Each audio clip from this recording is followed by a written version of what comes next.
This is the Whole Care Network.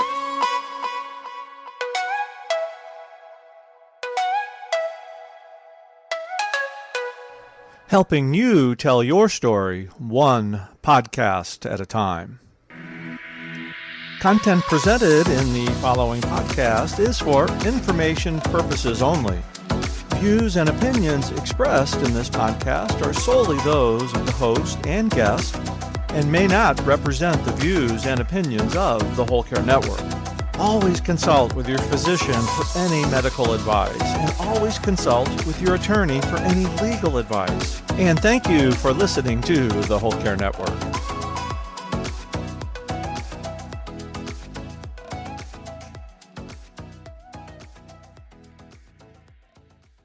Is your loved one in a care community, or are you thinking about moving them into one? If so, do you know how to build a collaborative relationship with the care community team? In this episode, Sue and I are talking with James Lee. He's the CEO and co-founder of Bella Groves, an award-winning memory care community. And you'll hear he's also an expert in how to build a true partnership with the care community team. We're sharing 6 tips. Welcome. We're Sue Ryan and Nancy Treaster. This podcast brings our years of experience in a variety of family caregiving roles to prepare you to navigate your caregiving journey. We're sharing our personal experiences, not medical advice. And because it's our passion to support you on your journey, we believe no topic is off limits. Let's get started.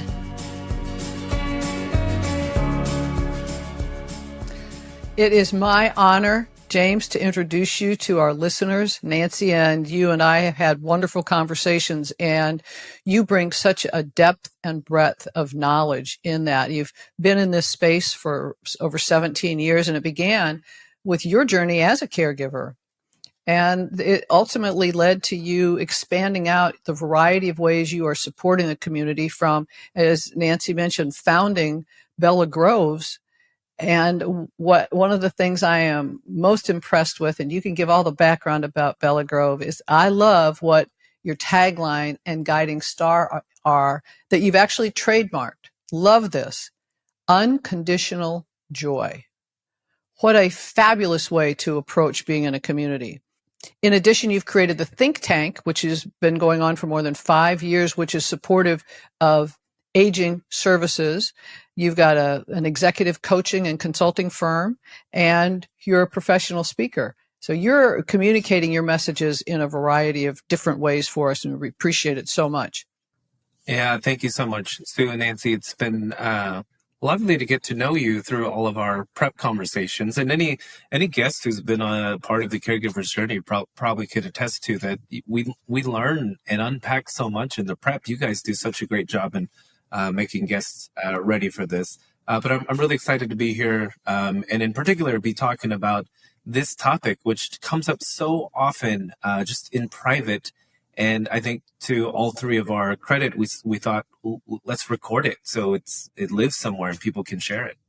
That is so true. And we hear a lot of questions from our listeners just about how to even figure out how to find a care community, and certainly how to partner with one is another struggle. So this is helpful. Yeah, no, it's been, in the 17 years that I've been in this profession, 13 of those years have been in what I would call traditional senior living. I've worked for many organizations, some large, some small, but before Bella Groves, I worked for other people within other organizations, other philosophies of care, and I've learned so much through that.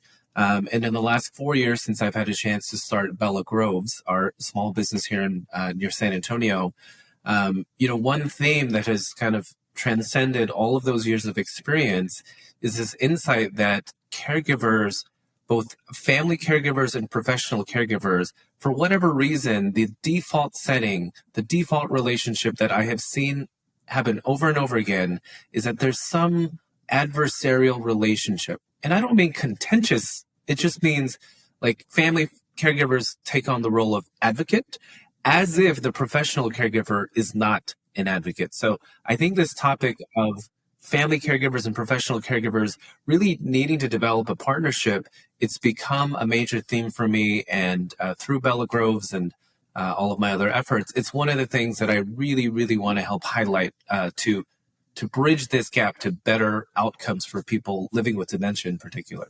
Those are so powerful, James, and thank you very much. And for this podcast, part of what we want to make sure we're doing is guiding you to get the most out of your community for both you and your care receiver. And in order for us to do that, it's important to figure out what the best fit is for the community to be supporting what you need. And that leads us to tip 1, which is assess the overall fit.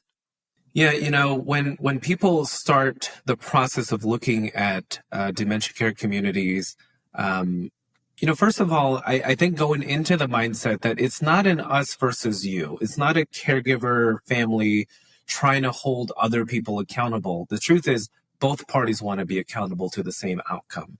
So one of the simple reframes that I offer for families is instead of thinking us versus you, think us collectively versus dementia.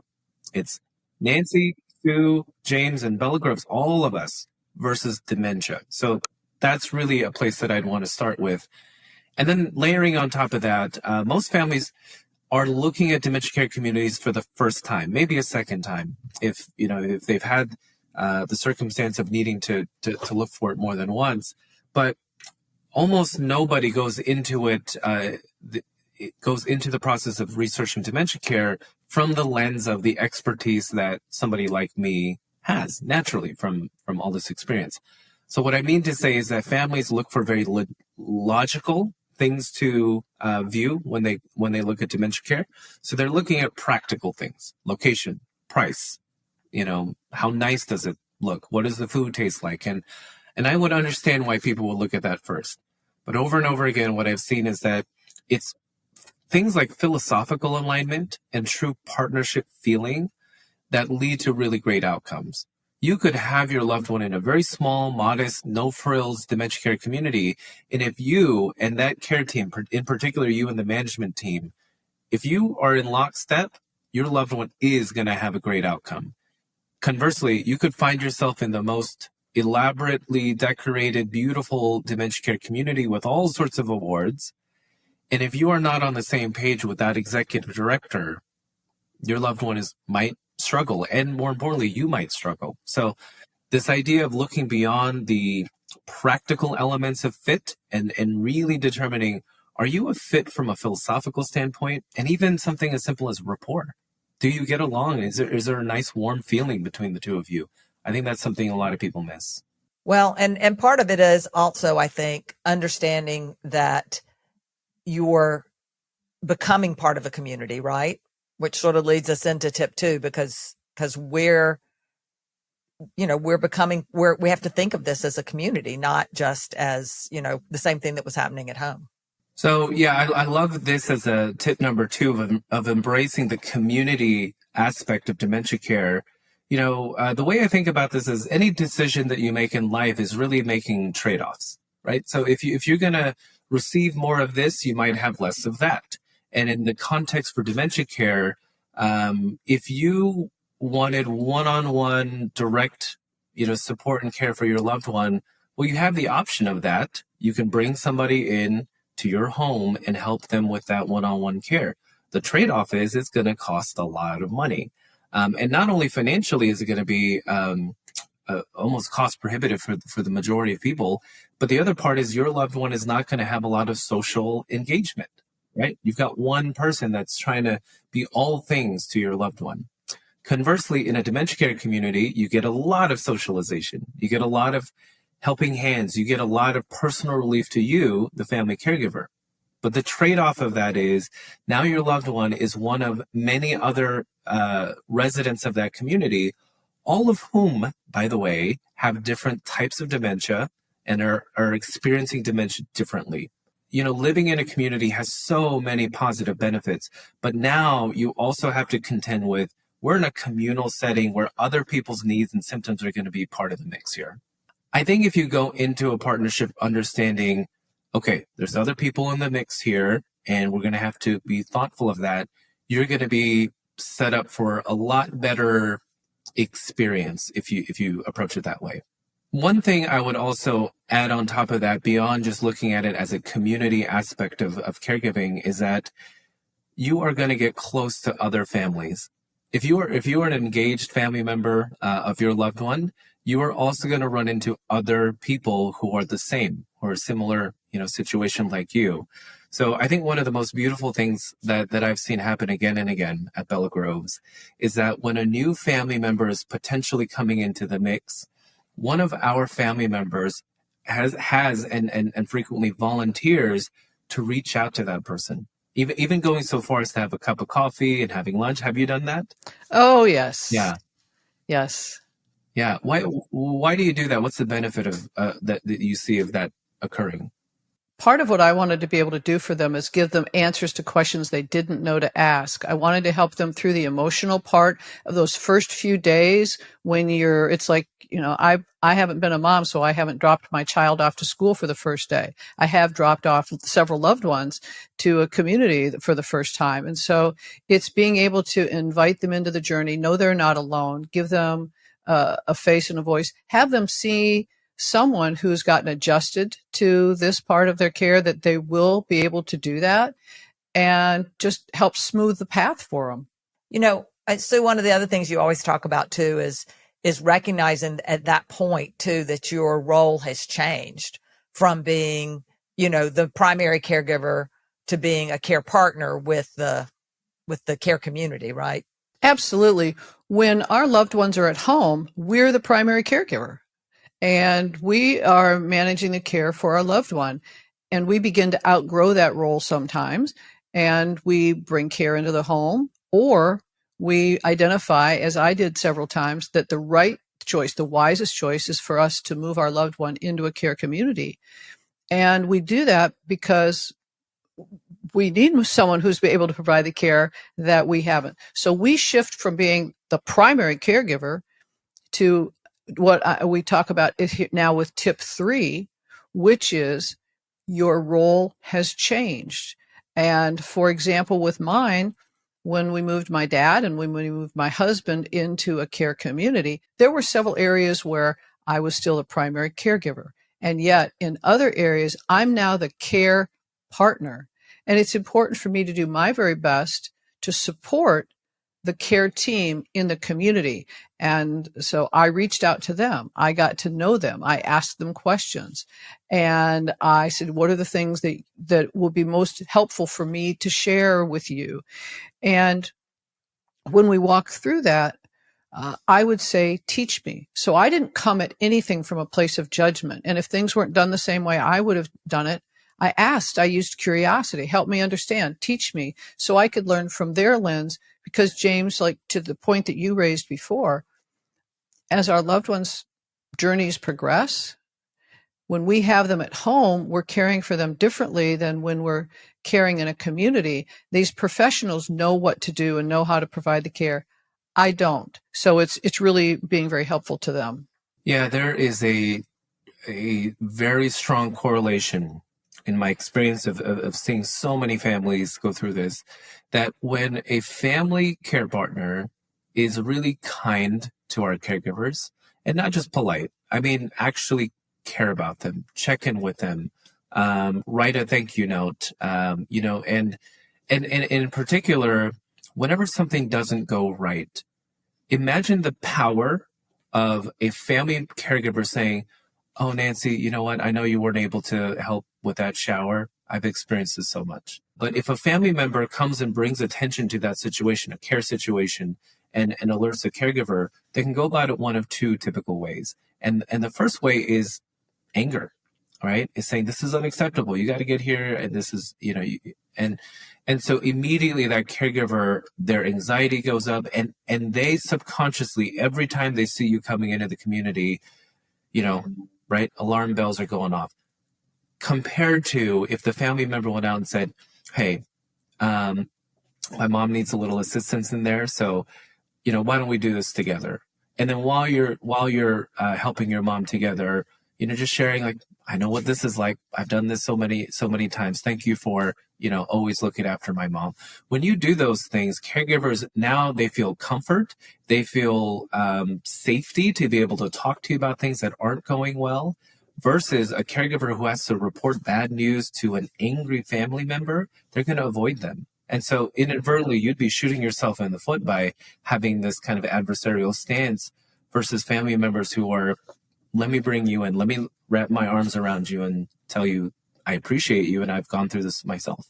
One of the things you talk about, James, quite a bit is being in the advocates. Would you share about that? Because it's so powerful. I think a really healthy mindset for families to take going into this partnership is that it isn't just that you are an advocate for your loved one. You're inviting other advocates to be part of your story now too. And so if you go into it thinking this team wants a good outcome, those caregivers want a good outcome, and they're going to advocate for my loved one the same way that I am. And I think going into it from that perspective that we have co-advocates and not, this adversarial default relationship, which is, sometimes we see family members come in and there's kind of this presumption that we are not doing all of the things that we should be doing, right? But think about how often, if you had a family member that you're caring for in your own home, and then a friend of yours unexpectedly came over to your house, how likely is it that your house is going to be pristine, that all the laundry is done, that your loved one is showered and their hair is combed, all the meds, right? How likely is it that all of those things are going to have happened? Not very likely. And it doesn't mean you're a bad caregiver or that you were not being an advocate. It's just the nature of dementia, right? And so I think knowing that, going into it, knowing that the people that are there to support your loved one are also advocates, and that your positive relationship to them will solicit more of that advocacy. That's what you want. Where I think one of the most powerful ways that this is going to be supportive is leading us into tip 4, which is the diagnosis is going to progress. By the time that somebody is moving into a dementia care community, not only have they progressed pretty far into their dementia journey and their symptoms, but they're in the steeper part of their journey. Things will change even faster. So I think recognizing that your loved one's needs are going to change, that's one of the things that as family members get used to a standard of care of their loved ones, and then they start to see, gosh, mom's wearing the same clothes more often, or her hair seems a little bit more greasy, or gosh, she's having more falls. The assumption sometimes is, I guess the care has changed around here, and they tend to kind of go to the things like, it must be turnover, or it must be lack of training. And the first thought isn't, gosh, my mom's dementia has really progressed. And so as a care team, we recognize that things are going to change, but sometimes families forget that.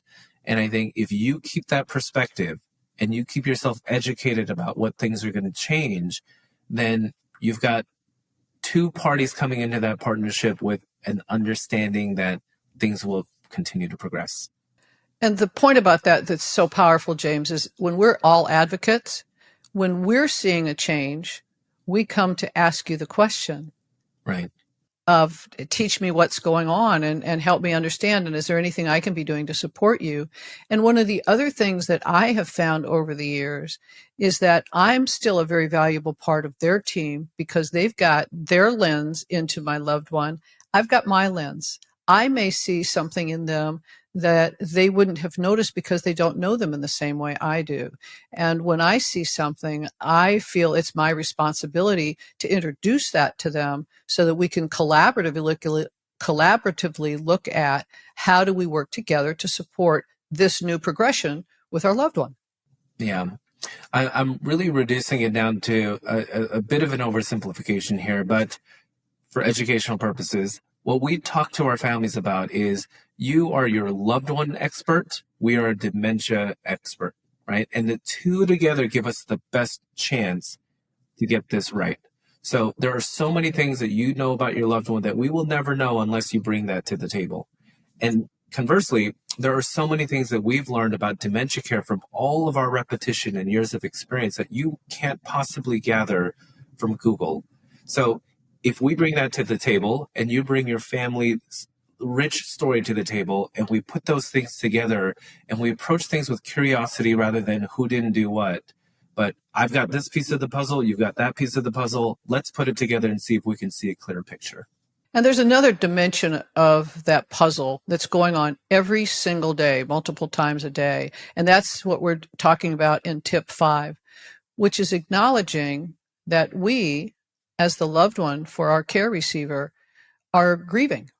And we're grieving every single day. I call this drip grief. And grief can come out as anger and resentment. And you definitely don't want to be coming to the table as a care partner with the community care team from a place of anger and resentment as well. So you definitely want to try to address your grief in whatever way you can with help, so that you are bringing your best self to the care community partnership that you're creating. Yeah. The grief is, it's a part of this process that I think not enough people acknowledge and address. And in most scenarios, I'm an advocate for this partnership approach, and therefore I and the team at Bella Grows, we tend to bring up this topic for discussion. We talk about grief in our support groups. We offer grief counseling to our team members whenever loved ones pass away, whenever our residents pass away. We provide resources to families when they are experiencing, grief.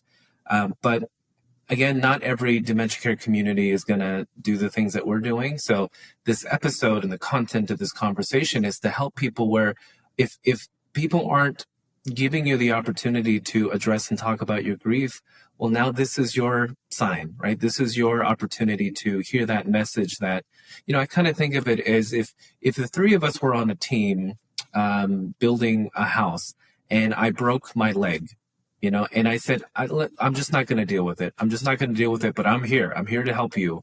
No amount of good intention on my part is going to compensate for the fact that I have a broken leg.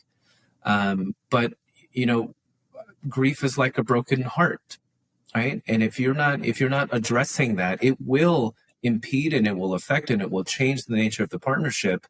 And you may think of it as you're deferring it so that you can take care of it alone on your time when it doesn't affect anybody else. But here's the hard truth that maybe a lot of people won't say is that your grief unaddressed will affect the care team. It will affect the care team. And so I think that it's a gift that you give yourself to process it in real time. And believe me, you are going to have opportunities afterwards to continue to process it. But it's a gift that you give yourself and to the professional care team that you acknowledge and deal with it. This leads us into tip 6, which is engage with the community caregiving team. I will say that the families whose loved ones have the best standard of care, life, joy, positive experiences, they tend to also be the ones whose family members have a rich engagement with our care team. And so as an example, we had one family member tell us in a care plan meeting recently, hey, there's a lot of new faces around here that I've seen, and I'm curious, are you teaching them about my mom's story and her preferences? But the nature of the question was, are you making sure that your new team members know about my mom? And I said, absolutely, those are things that we're working on. And then I kind of flipped the script a little bit with her, and I asked, have you approached those new caregivers to tell them about your mom? Because it's very different when you tell them, mom loves to dance. If there's music on, man, she may not be able to talk to you, but she will dance with you. And there's just something about that. It's so powerful to hear that directly from a loved one rather than hear your employer tell you about a quote unquote client. So engaging in the community means things like that too. Absolutely. And one of the things that I prioritized is recognizing the care team. They're a valuable member of the team. And I wanted to get to know all of them. When I saw someone new, I went right up to them and I learned their names. I greeted them by name when I saw them. I would often take them cookies or something else. When Costco had sales on dark chocolate sea salt caramels, I would always bring them in so that they would, have a little special treat. But what I wanted them to understand is how important they were as part of the care team. I saw them, I respected them, I appreciated them, and they would ask me if there was a question. They were fearful of talking to some of the family members because they felt they would be judged, or the family members would feel like they weren't doing their job.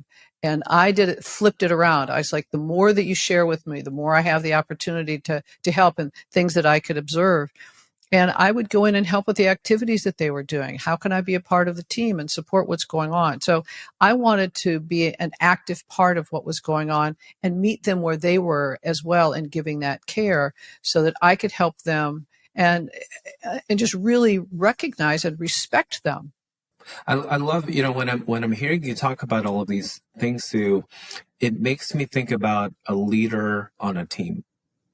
And in fact, that is kind of what you're doing, is that you are leading this team. And if you were leading a team of employees, you would want to approach them in a similar way: appreciation, coaching, guidance. If people stop talking to their leader, that's a very bad sign. So if caregivers don't feel confident telling you bad news, that's a really bad outcome for everybody. And so creating the atmosphere where, look, of course you want to hold people accountable to things, but also understanding, give them the same amount of grace that you would give yourself, right? Anything that you would give yourself a little bit of kindness and grace for, extend that to the care team as well. And the thing is, they are going to want to show up better and more for you because of how you treat them. Those small little courtesies, they do so much for care teams to keep going and keep persisting and keep getting better for future families. And I think that's what we mean by engage in the community care team, is not just be nice, but if you're going to invite them to be a part of your life, invite them all the way. James, thank you. Thank you, thank you, thank you. Thank you so very much for sharing these valuable insights, so that people who are considering community and they're not really sure what it's like have a much better idea of where and how they can consider it, and then how they can be the best care partner when they move their loved one into a community, to have the most supportive and advocate versus adversarial relationship. So thank you again very much. What I hope this conversation will spark is at least the insight to reframe from this default relationship of, us versus them, to all getting on the same side and saying us versus dementia. Thank you, thank you, thank you. Let's summarize. So today we talked with James about how to truly create a partnership with your care community team. And I hopefully reframe the way you're thinking about that team moving in. We shared 6 tips. The first tip was to assess the overall fit. Remember, it's not just about the obvious things. Second tip, embrace the community aspect of dementia community living. The third, acknowledge your role has changed. The fourth one, I really thought this is critical. Realize that your loved one's dementia is going to progress while they're in the community. So things are going to change. And while those things are changing, tip 5 was to acknowledge your grief, because when things change, we grieve yet again each time. And tip 6 was to engage the staff. Treat them with respect, be kind, put on your best Sue Ryan, because she knows how to treat people like nobody else. Now, we brought this up last episode. I want to bring it up again since it's fairly new. Just want people to know that for every episode, we have a matching blog. And effectively, the blog is where we've taken notes for you. So it's a written version of the episode, a short written version of the episode. So look for the same blog number that matches this episode number. And you can go on our website and do that, or you can also find a link to the blog in the show notes. Now, if you have tips on how to be a great partner with your care community team, please put those on our Facebook page or our Instagram page. The links are in the show notes. If you like this podcast, please share it with other people. Please subscribe to it or follow it. We really, really appreciate it. And as we say every time, Sue, to you, We're all on this journey together. yes, we are.